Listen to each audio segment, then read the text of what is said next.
Oh boy. Boys, there's more than one ewe.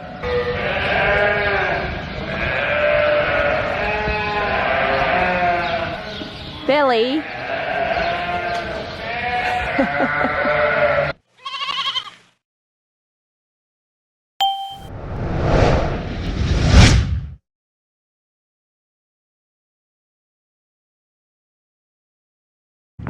Happy Wednesday.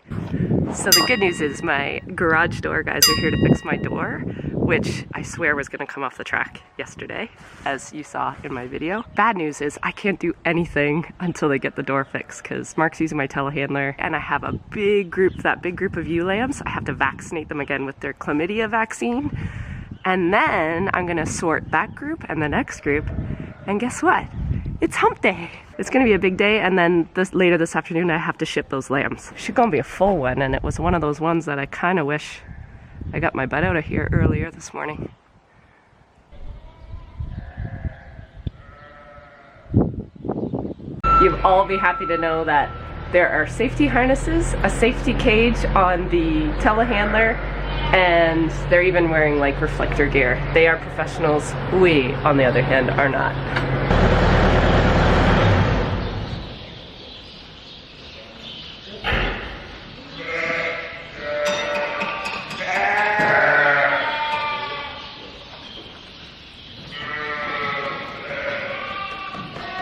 Don't teach her bad habits. No. This is why I can't train my dog. You're bad. We got my door fixed. When I say we, I mean him and the garage door fixers. What was wrong with it? The springs were loose for tension. And the shaft was running on the drive and causing it to bind, so they had to lower the opener. So, not as... What do I do to not have that happen again? I think it's fine now. Okay. Because there's like a half-inch of gap. Okay. So now we just have to re-debird it? Re-debird it? Bird-proof it? Yeah. Yes. English is hard. Oh. Smooth operator.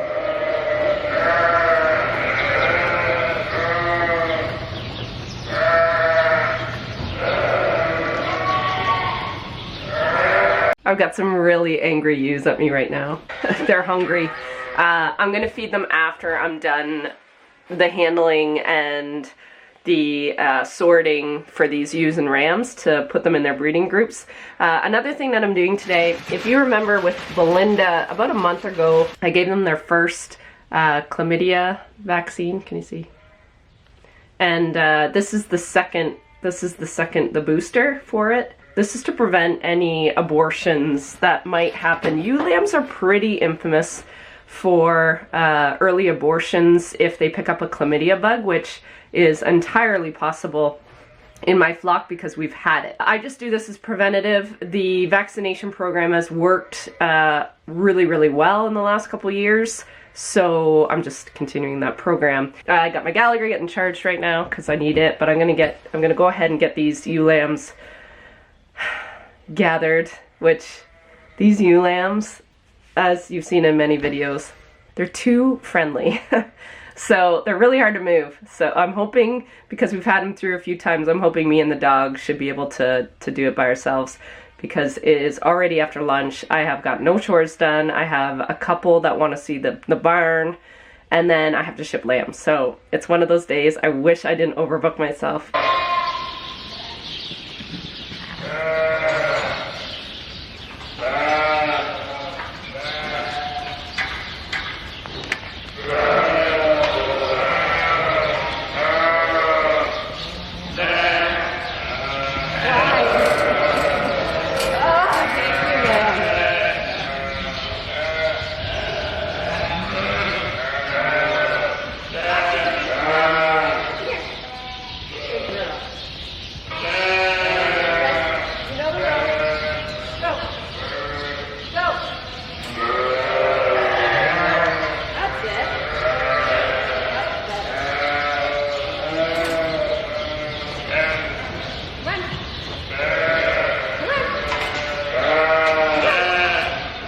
That was amazing.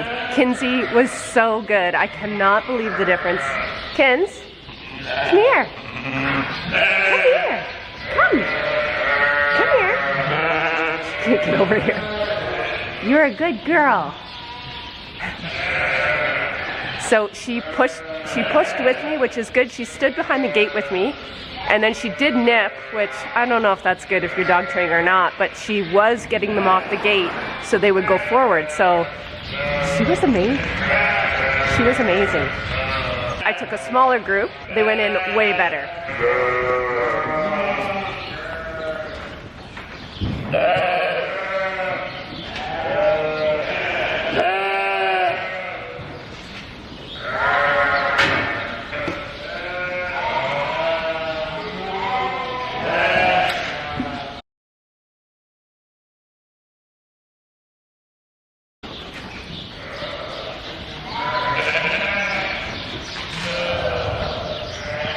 Okay, I just want to show you guys what I scanned the tag, and then I want to show you what I'm looking for right now. So right in the settings, the setting defaults of this session, I put in that I was going to treat them with the chlamydia vac, so it just comes up automatically when I scan them. The other thing that comes in, last week if you remember, I sorted this group, so I've already run them through once. And then I went through and figured out who they were sired by, and then what I did was decide who I want to breed them to.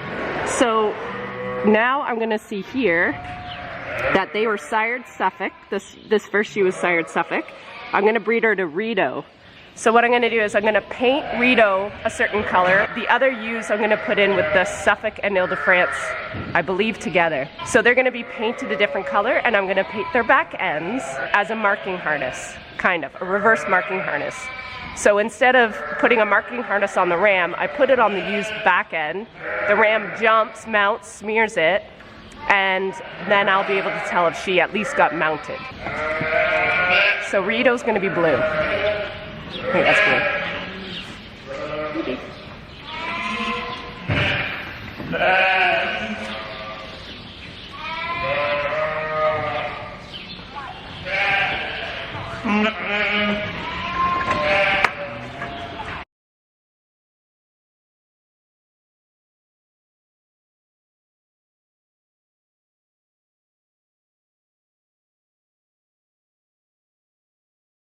Okay, so this is kind of crappy part, and this is why I don't like having my barn too full. I don't have enough room to separate these guys into two pens.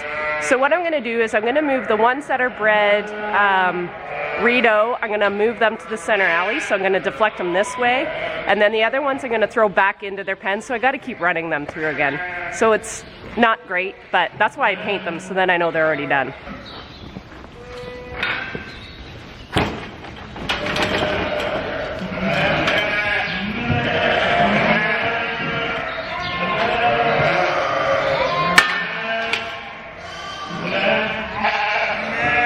I just finished vaccinating all the ewe lambs and sorting them either Rito or the Suffolk Ile-de-France group.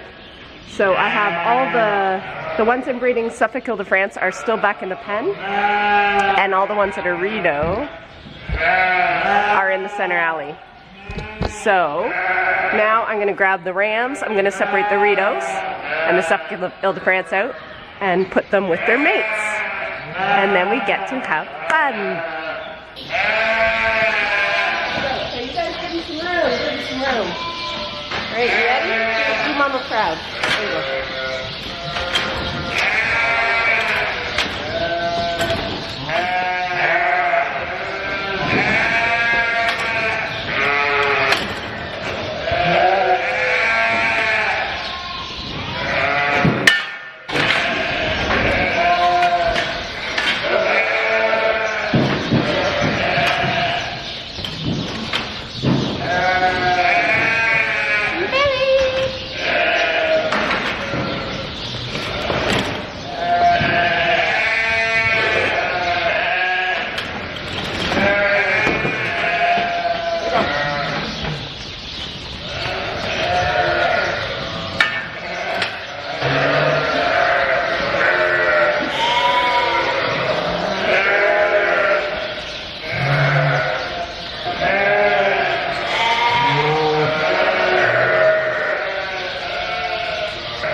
lambs, the brand new ones, with the mature ewes behind them. I'm gonna put them all in this front pen though, on this side, this empty pen, because this one's bigger. Hi, ladies.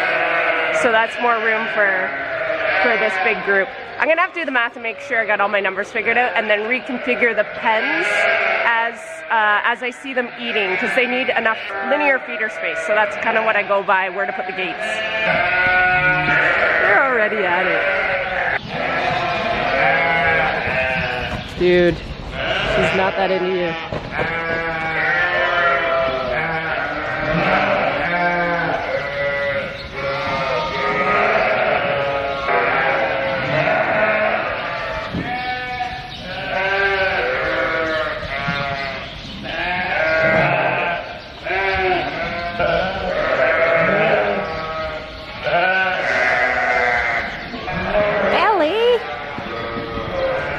Billy's getting busy. Billy. Oh boy. Boys, there's more than one ewe. Oh boy.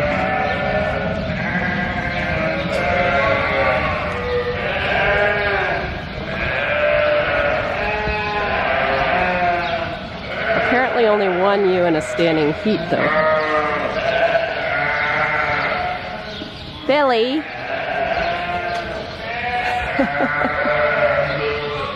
Dude.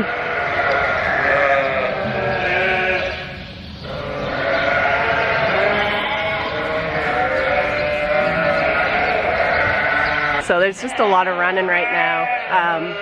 There's only one or two, three maybe with that are actually standing. Oh, maybe more. But there's going to be a little more mounting and jumping and running.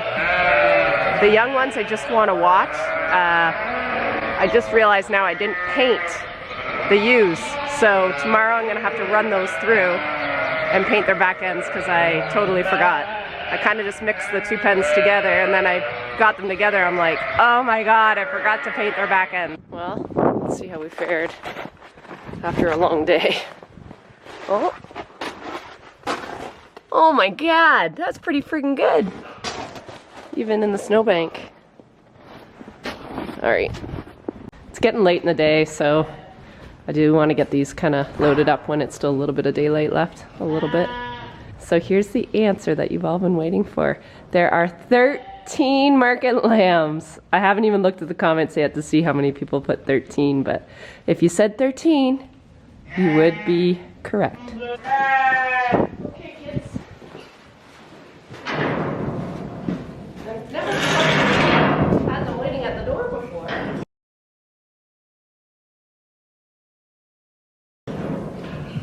Will you just go all the way onto the trailer? Sweet.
Lots of room. Okay?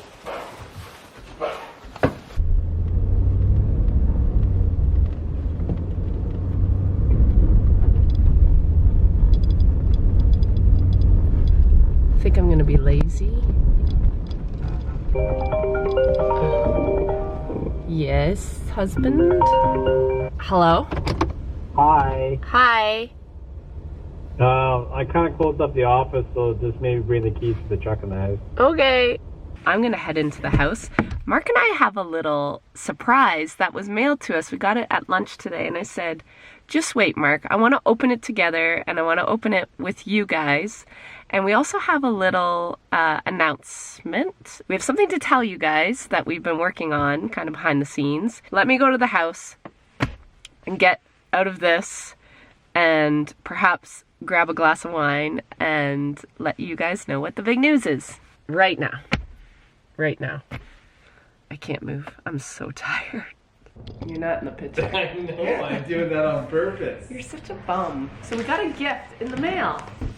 And it says to Sandy and family from Danielle, Jeff, Blake, and Adam. And it's called the Down Under box. This is so cool. It's... All right, let's see what's in it. I'm going to be there very shortly. I know, I'm so excited for you. All right. Oh my God. This is my first unboxing. Hi Sandy and family, I thought I would send you some of our favorite snacks from here in Australia to try. Thank you for uploading your videos and explaining what you are doing. We love watching you help bring the new baby lambs into the world. They are absolutely adorable. Sandy, you are an absolutely amazing lady, and we admire your strength and courage to keep going. Oh, we look forward to an amazing 2020, watching your flock flourish. Regards, the Price family from Parks, New South Wales. I'm gonna have to get used to these. New South Wales. Yep, and, New South Wales. New South Wales. I don't know that. Is that a province? Do they have provinces or states? You're gonna think you are gonna find out. Thank you for this, guys. This is amazing. Very nice. Yeah. Candy. Looks like jump. They got Tim Tams. Oh my God. Jaffas. What are these? Excellent. Shapes. More barbecue shapes. Tim Tams. I didn't know this was a big deal down there until Richard, our friend, came to visit. Richard. And when he left, I found them at our grocery store. So we have these in Canada. That looks delicious. Cherry ripe, Cadbury picnic. Never heard of it. Never heard of these. This is crazy. Redskins. And then candies. See the candies. Minties. Oh. You've heard of them? Yes, I used to eat them. Where? When I was in New Zealand. No way. Yeah, when I was a kid. Mark was in New Zealand when he was a kid because his brother did an exchange there. So his family went to visit. What are these? Australian made. Wagon wheel! Oh my God. Oh, This is a blast for the past. Only this has jam in it. What? Yeah. We didn't have jam in our wagon wheels. We got ripped off. Had marshmallows. We have this too. I bet this is better than ours. And of course, long live our beautiful Australian friends. I hope the fires under control now? Better, but not everywhere. They've had some rain, right? Yeah. You guys, our thoughts and prayers are to everyone. I hope you've been safe. I'm not sure if this family is... Oh, New South Wales. Were they in the fires? Depends where. Anyways, thank you guys so much for this. We don't do this for this. I'm blown away at people's generosity, and it's just a good reminder that there's so many good people out there, so thank you. We do have a little announcement to make. Mark already did this in his video, but I have now permission to say it to my channel. We started a podcast. I'm going to link our website. We have a website for the podcast. I will link that in the description. You can check it out. We've had 3 episodes out so far, and the 4th one will be coming out Monday. January 27th. January 27th is the next one. I think you guys will like it. Go check it out if you're podcast people. Even if you're not podcast people, the intro's pretty short, and you can get a feel for us, and we go a little bit deeper than what you see on YouTube videos. The podcast is a real, raw, just conversation between Mark and I, but he's also taking it when he goes to New Zealand and Australia for his Nuffield. So what he's going to do is he's going to interview people in their countries, and he's going to make a podcast with it. I will still be involved. Yeah. And then when you come home, you're just stuck with me again, and we'll have to find some people to interview around here. But that's kind of our big news. The first 3 went over really, really well. So give it a look, see if you like it, and I'm going to go eat some candy. We'll ask the question, why Unpopular Farmer as a title I love for it. our podcast. And we're floating around some ideas. And I think a lot of things is we can be unpopular for so many different reasons as farmers or as people in general. And I think sometimes the stuff we've done on our farm would be viewed as unique or strange, an unpopular idea or an unpopular way of doing things. And I think really our goal on our farm, and correct me if I'm wrong, is to really challenge and get people thinking about how they do things. Including us. Especially us.